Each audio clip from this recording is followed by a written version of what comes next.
High বন্ধুরা, তোমরা কেমন আছো? আশা করি তোমরা সকলে খুব ভালো আছো।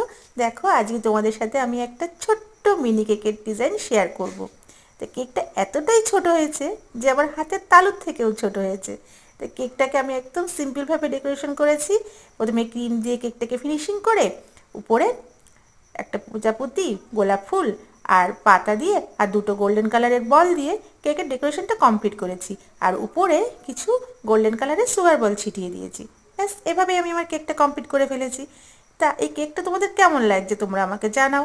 কেননা এই কেকটা আমার তো খুব ভালো লাগছে। কেন, মিনি কেক এত কিউট হয়, এত সুন্দর লাগে, কি বলবো তোমাদেরকে। তা আমি জানি তোমাদেরও খুব ভালো লাগে মিনি কেকগুলো। আমার তো খুব ভালো লেগেছে। তো তোমাদের ডিজাইনটা, কেকের ডিজাইনটা কেমন লেগেছে তোমরা আমাকে জানিও। আর যদি তোমাদের কেকের ডিজাইনটা ভালো লাগে, তোমরা একটা লাইক করো আর কমেন্টস করো আর আমার চ্যানেলটাকে সাবস্ক্রাইব করে দিও।